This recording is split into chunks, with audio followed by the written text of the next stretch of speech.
J'ai tué mon mari d'un coup de couteau en plein cœur, sous les yeux de notre fille qui hurlait comme une possédée. Ce n'était pas de la rage aveugle, non. C'était une sentence prononcée depuis des années, gravée dans les silences de notre mariage pourri. Et quand mon petit-fils, ce gamin de 5 ans aux yeux trop vieux pour son âge, m'a murmuré « par maintenant ».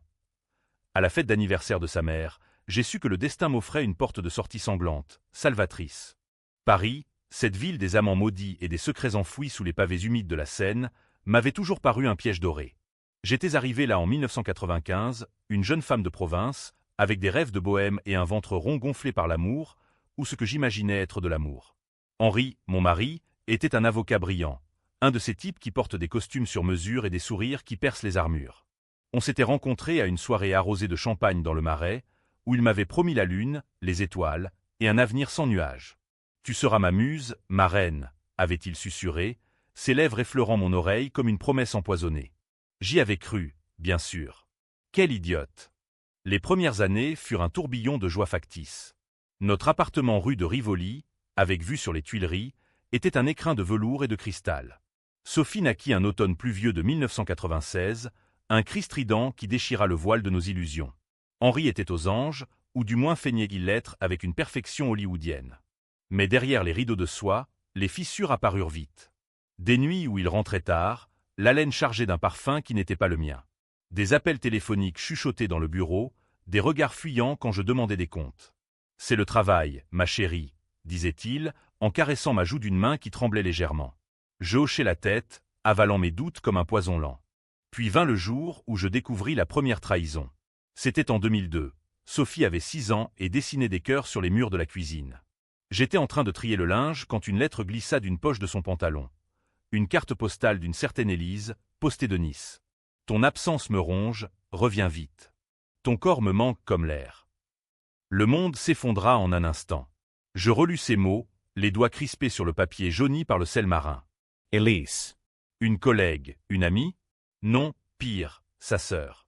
Sa propre sœur, que j'avais invitée à notre mariage, qui avait tenu ma main pendant l'accouchement de Sophie.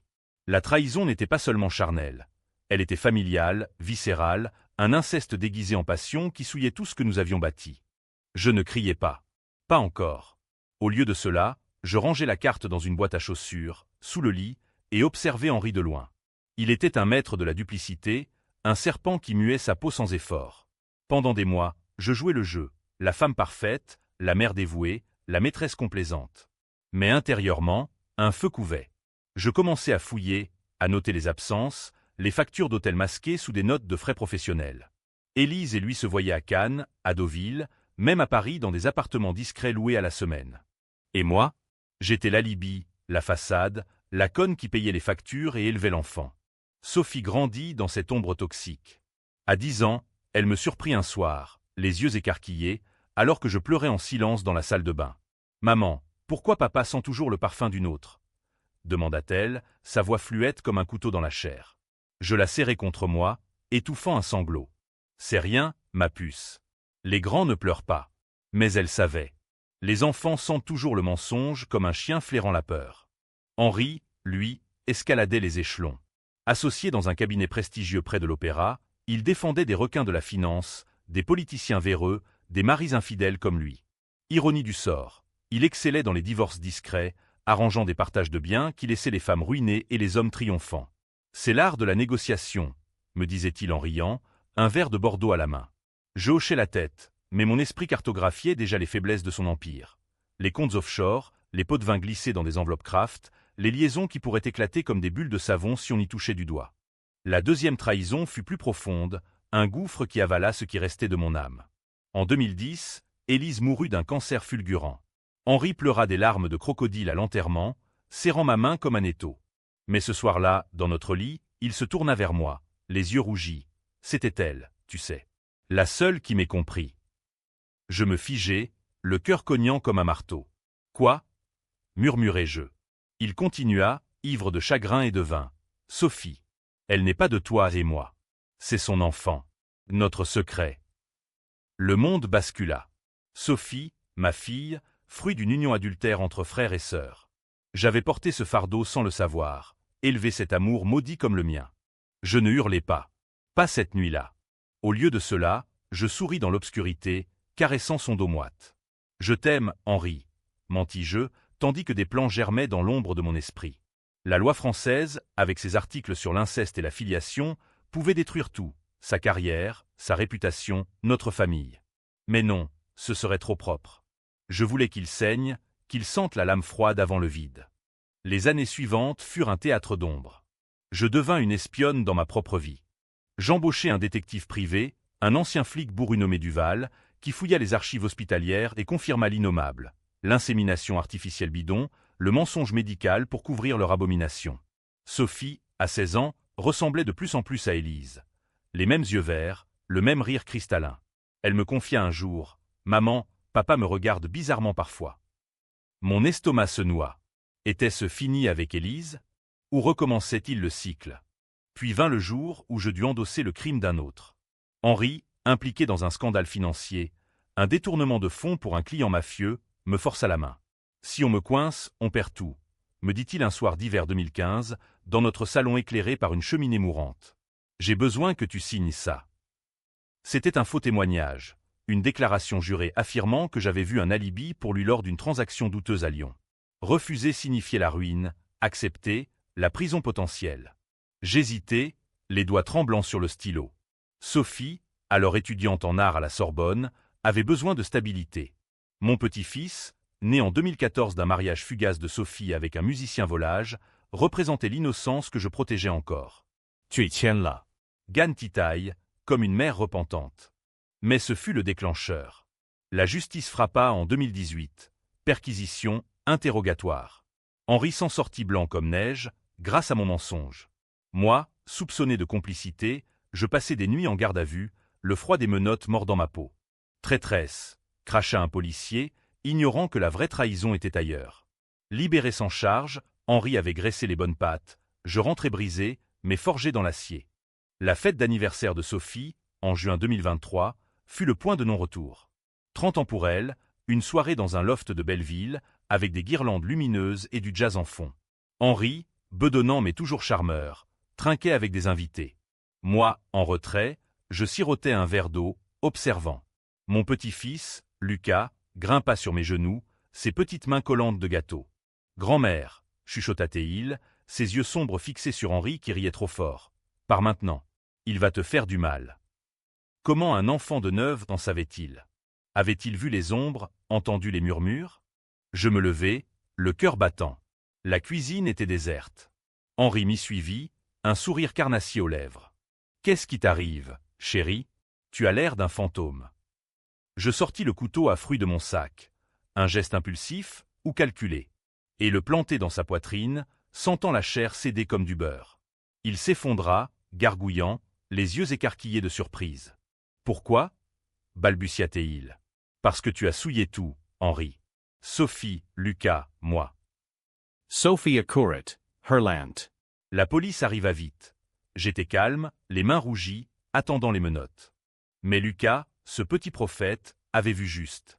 En fuyant dans la nuit parisienne, j'échappai à l'arrestation immédiate. Un chaos de cris et de sirènes qui me permit de disparaître dans les ruelles. C'était le début de ma vengeance, pas la fin. Les jours suivants furent un brouillard de fuite et de rage contenue. Paris, ma prison dorée, devint mon terrain de chasse. J'avais toujours su où Henri cachait ses secrets. Un coffre-fort dans son bureau du cabinet, codé avec la date de naissance de Sophie. Ironie cruelle, puisque ce n'était pas la mienne. Avant la fête, j'avais photocopié les documents. Preuves d'évasion fiscale, contrats illicites avec des oligarques russes, et surtout, les rapports médicaux falsifiés sur la conception de Sophie. J'étais une ombre, une veuve vengeresse glissant entre les métros bondés et les bistrots enfumés du 18e arrondissement. Je louais une chambre sous un faux nom dans un hôtel miteux de Montmartre, payant en cash volé à la tire de Henri. Les nuits étaient hantées par son regard agonisant, mais au lieu de remords, une clarté saine m'envahissait. J'avais garanti pour lui pendant des années. Maintenant, il paierait le prix de ses péchés. Mon premier appel fut pour Duval, le détective. « J'ai besoin de vous », dis-je d'une voix rauque, masquée par un mouchoir. Il hésita. « Madame, vous êtes une fugitive. La photo de vous est partout. » Mais l'argent parle, et Duval, ce cynique au cœur tendre, accepta. Où commence-t-on? Par les complices d'Henri. Son associé principal, un certain Laurent Moreau, un homme aux moustaches cirées et aux ongles manucurés, était le cerveau des magouilles financières. J'appris de Duval qu'il couvrait les arrières d'Henri depuis 2005, touchant une part des commissions illégales. Laurent vivait dans une villa cossue à Neuilly-sur-Seine, avec une épouse troglodyte et 2 enfants en pensionnat suisse.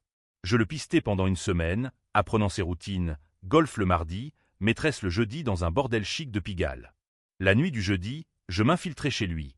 Une fenêtre mal fermée au rez-de-chaussée, un chat qui miaula trop fort. Dans son bureau, je trouvais l'ordinateur portable, non verrouillé par arrogance. Des emails, des transferts bancaires, des millions détournés vers des comptes aux Caïmans. Au lieu de le confronter, je choisis la subtilité française, l'art de la calomnie. J'envoyais anonymement les fichiers à un journaliste d'investigation du Monde, un certain Pierre Lefebvre, connu pour ses scoops sur la corruption. Votre collègue est un monstre, notais-je sur une carte jointe, sans signature. Le lendemain, les gros titres éclatèrent. Scandale au cabinet Vasseur-Moreau, évasion fiscale massive. Laurent fut arrêté en pleine réunion, menottes au poignet, hurlant son innocence. Sa femme le quitta le jour même, emportant les bijoux de famille. Poetique, non? Mais ce n'était que l'appétit. Sophie. Ah, ma fille maudite.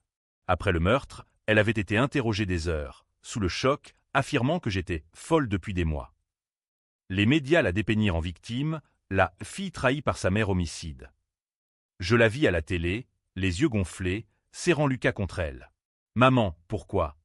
sanglotait-elle. Mon cœur se serra, amour maternel ou culpabilité. Elle ignorait tout de sa naissance, de l'inceste qui coulait dans ses veines. Devais-je la détruire aussi? La vengeance est un vin capiteux. On en boit trop, on s'ivresse de destruction. Je décidai de la confronter, mais pas directement.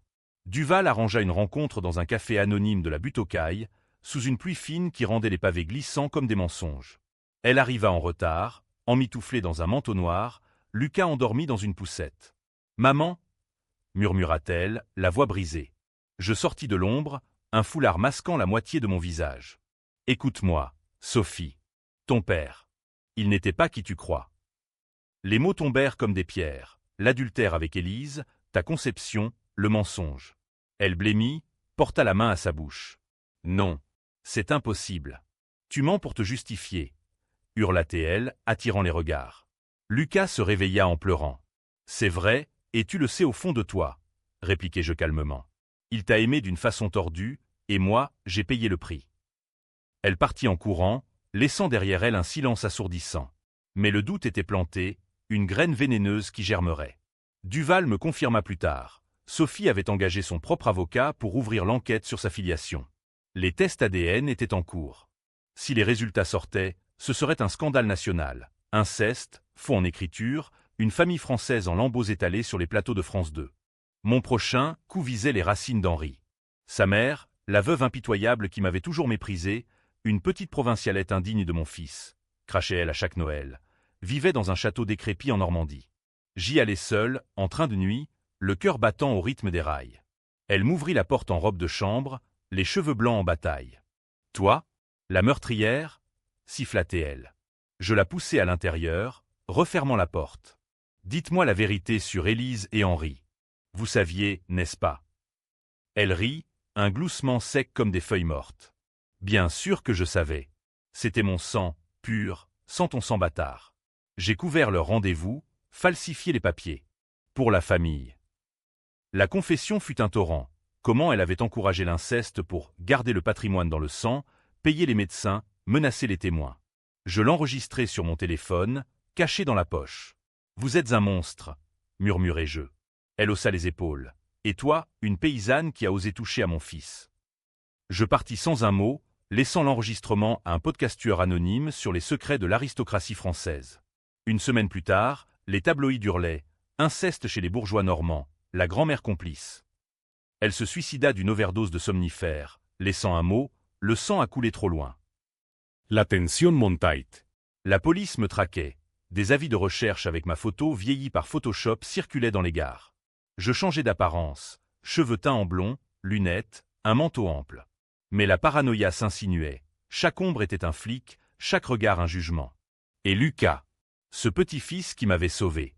Il avait vu Henri me frapper une fois, caché sous la table, et juré de me protéger. Par maintenant, avait-il dit, inspiré par un dessin animé ou par l'instinct primal.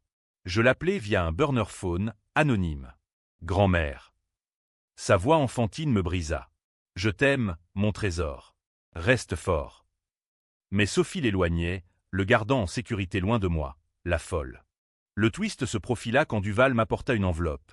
Une lettre d'Henri, écrite des mois avant sa mort, confiée à un notaire. Si tu lis ceci, c'est que j'ai payé. Sache que Sophie, c'est depuis ses 16 ans. Elle a choisi de se taire, pour l'argent, pour le nom. Et Lucas, il est de moi. Un dernier secret. Le monde vacilla. Mon petit-fils, fruit d'un viol ou d'une séduction. Sophie, complice consentanti? La trahison s'approfondissait, un abîme sans fond. La révélation de la lettre d'Henri fut comme un coup de poignard dans le dos, ironique, venant de lui. J'errais désormais dans les catacombes morales de Paris, ces souterrains humides sous la ville lumière où les os des anciens pourrissent en silence. Duval, mon allié précaire, me pressait, foncez sur Sophie maintenant, ou abandonnez. La vengeance n'est pas un marathon éternel. Mais comment abandonner quand le sang appelle le sang? Sophie, ma chère et non ma chère, avait su pour son origine monstrueuse et l'avait enterrée comme un cadavre. Pire, Lucas, ce petit ange aux yeux d'Henri, était le sceau final de leur abomination. Je décidai de frapper au cœur familial restant, le frère d'Henri, Paul, un prêtre défroqué vivant en ermite à Chartres, près de la cathédrale gothique qui toisait les pécheurs de son clocher accusateur. Paul avait toujours été le mouton noir, excommunié pour des affaires de mœurs avec des choristes mineurs. Henri l'avait renié publiquement, mais en privé, il lui versait une pension généreuse pour son silence sur les petits secrets de famille. Duval pista son adresse, une masure délabrée aux abords de la ville, entourée de champs de blé jaunissants sous un ciel d'automne 2023. Le voyage en train fut un calvaire de paranoïa. Je voyageais en 3e classe, voilé comme une nonne, évitant les contrôles. À Chartres, l'air froid piquait comme des remords. Paul m'ouvrit la porte, un verre de calva à la main, les yeux injectés de sang. La belle-sœur homicide, Dieu a un sens de l'humour tordu. Il me fit entrer dans un salon imprégné d'odeurs de moisis et de regrets. Qu'est-ce que tu veux, Claire? Absolution. Je sortis la lettre d'Henri. La vérité sur Lucas. Et sur ce que tu sais de Sophie. Il rite, una boimentrauque. Ah, le petit. Henri m'a tout avoué un soir d'ivresse, après une messe noire que j'officiais pour rire. Il a engrossé Sophie lors d'une réconciliation familiale, en 2013, quand son musicien l'avait plaquée. Elle était consentante. Tu sais, une façon de honorer Élise, disait-il. Inceste générationnel, une malédiction biblique. Mon estomac se révolta. Je vomis dans un seau près de la cheminée. Paul continua, impitoyable. J'ai béni l'union, en échange de silence. L'Église m'avait déjà jeté. Pourquoi ne pas pactiser avec le diable familial? Je l'enregistrai aussi, ce confessionnal païen. Mais Paul, rusé comme un renard, avait ses propres cartes. Si tu diffuses ça, je balance tes petits secrets à la police. Comme ce faux témoignage pour le détournement de 2015. Tu as Ganti pour Henri, n'oublie pas. Menace en miroir. Je le laissai ligoter avec du fil de fer trouvé dans sa remise, un bâillon sur la bouche, et parti dans la nuit. Le lendemain, anonymement, l'enregistrement atterrit chez un blogueur catholique radical. Scandale. Prêtre déchu impliqué dans inceste familial. Paul disparut, fuyant vers l'Espagne, laissant derrière lui une note suicidaire, ou était-ce une mise en scène? Les rumeurs dirent qu'il s'était noyé dans l'Eure, mais je n'y crus pas. Les serpents comme lui rampent toujours. De retour à Paris, la traque s'intensifia. Un flic zélé, l'inspecteur Roux, un gaillard au nez cassé et à l'accent marseillais, menait la chasse. Cette bonne femme est un fantôme, mais les fantômes laissent des traces, déclara-t-il à la radio. J'entendis ça dans un bar à absinthe du quartier latin, entouré d'étudiants indifférents. Duval me prévint, ils ont ton ADN du couteau, c'est une question de temps. Sophie était la clé. Elle portait les secrets dans son sang corrompu. Je l'approchai via Lucas. Une lettre glissée dans sa boîte aux lettres à Montreuil, où elle s'était réfugiée après le meurtre. Ma fille, rencontre-moi au Père-Lachaise, minuit, au tombeau de Proust. Viens seul ou Lucas paiera. Chantage bas, mais efficace. La nuit était un linceul de brume. Les allées du cimetière craquaient sous mes pas, fantômes veillant sur les tombes. Elle arriva, tremblante, un écharpe autour du cou. Mammon. Qu'est-ce que tu as fait? Paul est mort. Je sortis de l'ombre, le visage à demi éclairé par une lanterne funéraire. Dis-moi la vérité, Sophie. La lettre d'Henri. Tu savais pour Lucas. Elle s'effondra contre une stèle, sanglotant. Oui. Il m'a forcé la première fois, puis j'ai cédé. Pour l'argent, pour la famille. Lucas est pur, au moins. Ne le touche pas. Sa confession fut un flot. Comment Henri l'avait manipulée depuis l'adolescence, la faisant complice de ses fraudes pour protéger l'héritage. Elle avait même falsifié des documents pour le scandale de 2015, me forçant indirectement à gagner le blâme. La rage bouillonne. Tu es comme lui, une traîtresse. Crachai-je. Elle se releva, les yeux flamboyants. Et toi? Tu l'as tué devant moi. Mon père, mon amant, mon bourreau.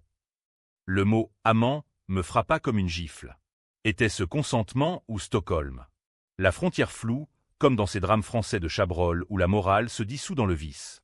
Je la laissai partir, mais pas sans une graine. Un dossier USB avec les preuves contre elle, envoyé à son doyen à la Sorbonne. Le lendemain, elle fut suspendue de son poste d'assistante, accusée de complicité dans les fraudes d'Henri. Le public se déchaîna. Les forums en ligne, ces arènes modernes de lynchage, se divisèrent. La mère est une héroïne vengeresse. Contre Sophie est la vraie victime d'une famille toxique. Les féministes pleuraient pour elle, les conservateurs pour la famille brisée. Mon visage, flouté, ornait les unes. J'étais devenu un mythe urbain, la veuve noire de Paris. Mais le coup montait. Duval fut arrêté, torturé pour des infos sur moi. Il se pendit en cellule, laissant un mot « Venge-toi pour nous deux ». Seul désormais, je visais le sommet, le client mafieux d'Henri, un Russe nommé Ivanov, qui tirait les ficelles des détournements.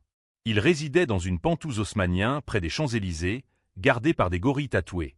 Infiltration impossible, pas pour une femme invisible.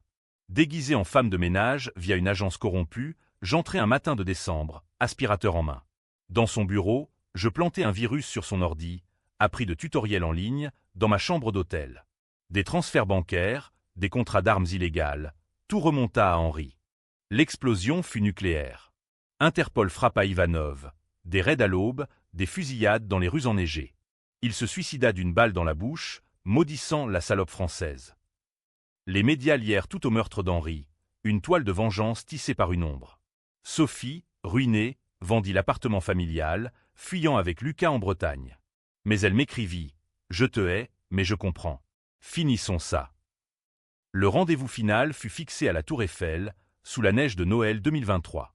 La ville scintillait, indifférente aux drames humains. Elle arriva, Lucas emmitouflé. « Maman, arrêtons le sang ». Mais en approchant, je vis Roux derrière elle, arme au poing. « Peach. »« C'est fini, Claire », gronda-t-il. Sophie pleura. « Je t'ai trahi pour te sauver. Les preuves. Je les ai données à la police pour que tu te rendes. » L'ultime volte face, ma fille, ma geoliere. Je courus, les balles sifflant, sautant dans la Seine glacée. Nageant dans le courant noir, je pensais à Lucas. « Par maintenant !» murmurai-je à l'eau. Était-ce la fin? Le Seine m'avala comme une amante jalouse, ses eaux froides mordant ma peau, effaçant les traces de sang et de larmes. Je refis surface près du Pont-Neuf, haletante, les poumons en feu, tandis que les sirènes hurlaient au loin. Sophie m'avait vendu ou sauvé.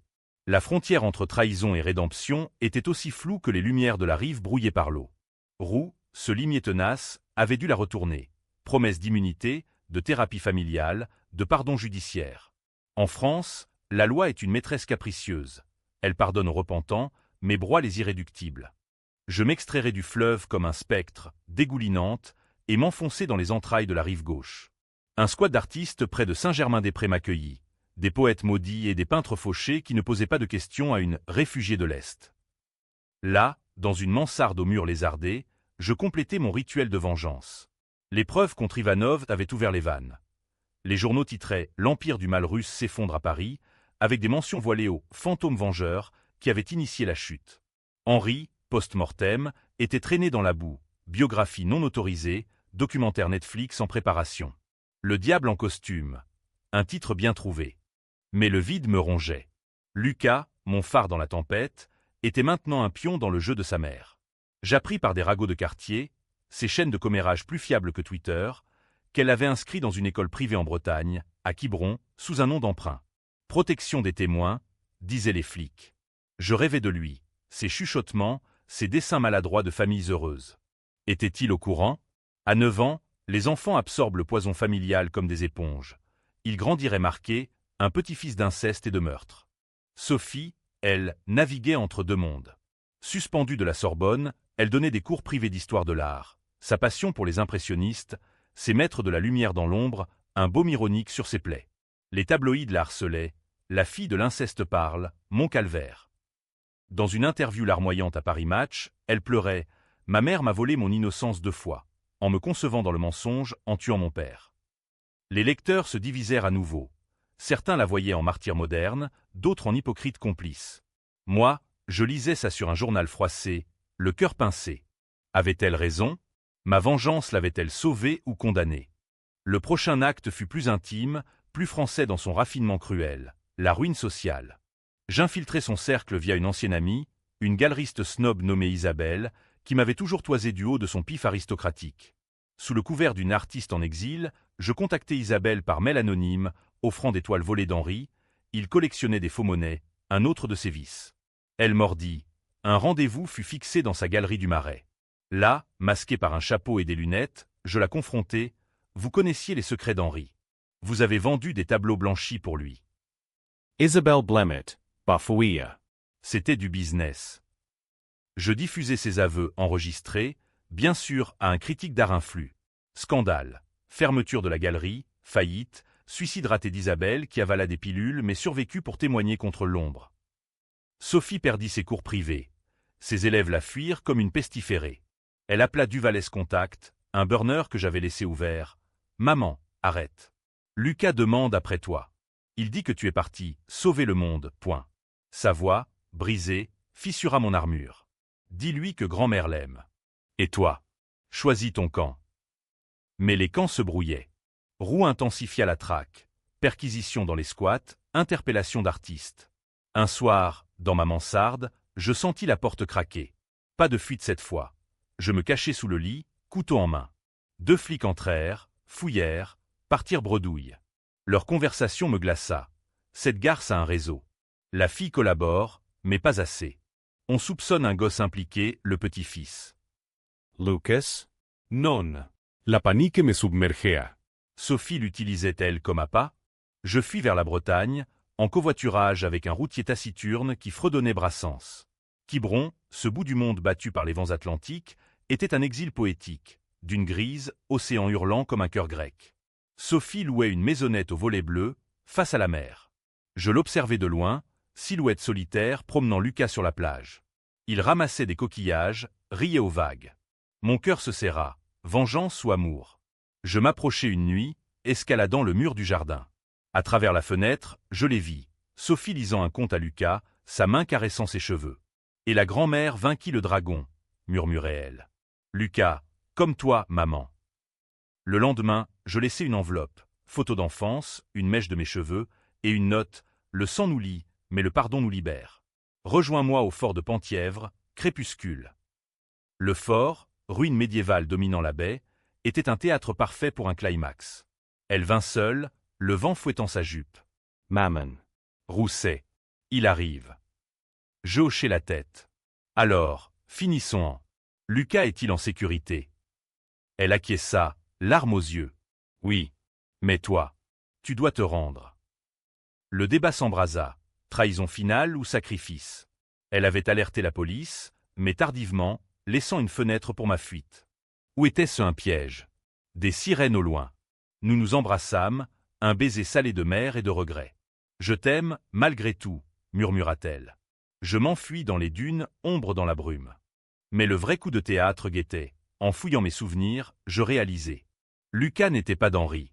La lettre était un faux, un dernier mensonge pour me briser. Un test ADN anonyme, commandé via Duval avant sa mort, confirmait, le père était le musicien, pas le monstre.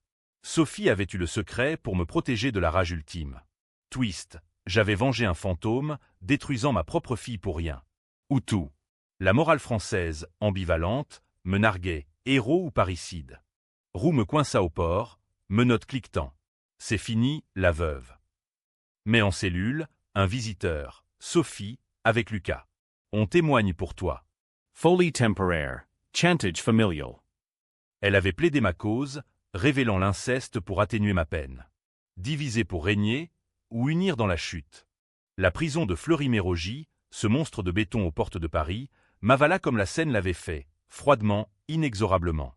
Les murs gris, imprégnés d'odeurs de désinfectant et de désespoir, étaient un écho à mon âme écorchée. Condamné à 20 ans pour meurtre avec préméditation, atténué à 15 par les circonstances familiales exceptionnelles, comme l'euphémisme judiciaire le formulait, je devins un numéro, Claire Vasseur, matricule 7482. Les codétenus, ces sorcières modernes aux tatouages narrant des vies brisées, me regardaient avec un mélange de crainte et d'admiration. T'es la meuf qui a buté son vieux pour de la merde familiale? Respect, grogna une grande brune nommée Nadia, une voleuse à l'étalage reconvertie en caïd de la cour.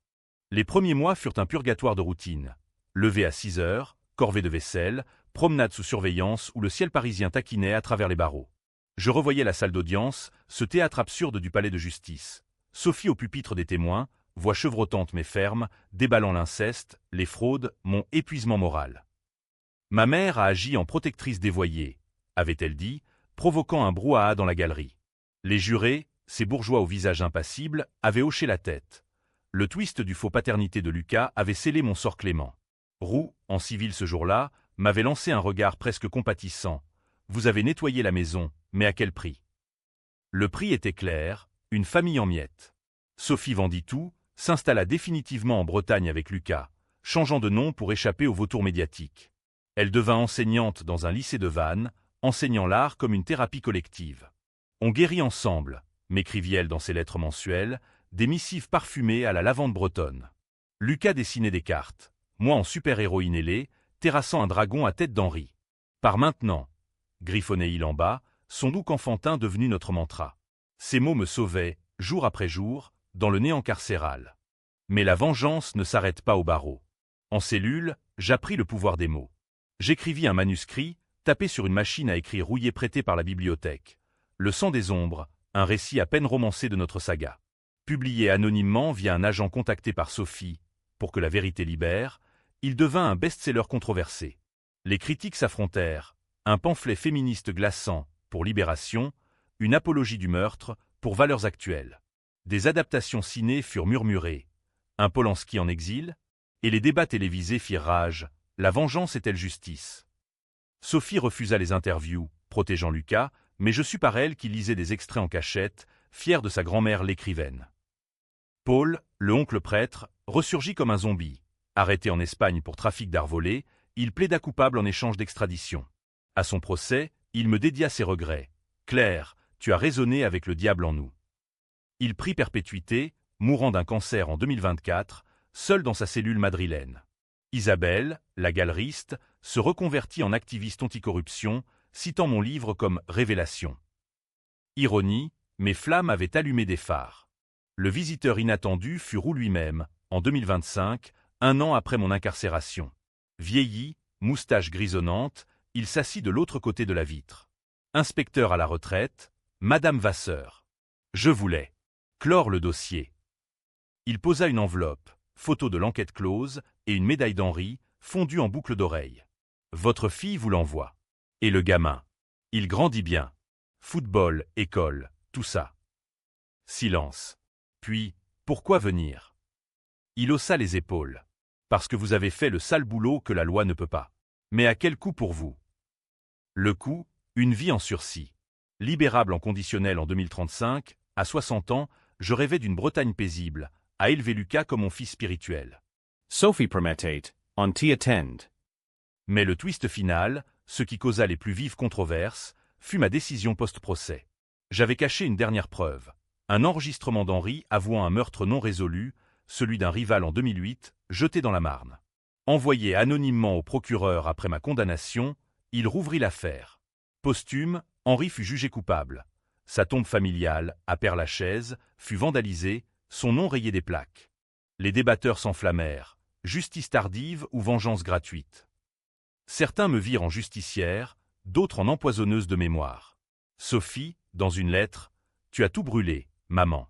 Mais des cendres, des roses poussent. » Lucas ajouta un dessin, une rose rouge sur fond noir, avec « Sauvé » en rouge emphatique. Aujourd'hui, le 10 décembre 2025, dans ma cellule au mur qui suinte l'humidité hivernale, je contemple le ciel bas par la lucarne. La vengeance m'a sauvé, oui, d'une vie de mensonges, mais m'a coûté la liberté. Était-ce worth it? En France, terre de révolution et de passion, la réponse est toujours nuancée, oui et non. Le sang a coulé, mais le mien coule encore, dans les veines de Lucas, purifié par le temps. Et si un jour il chuchote, par maintenant? Je saurai, c'est pour renaître. Fin.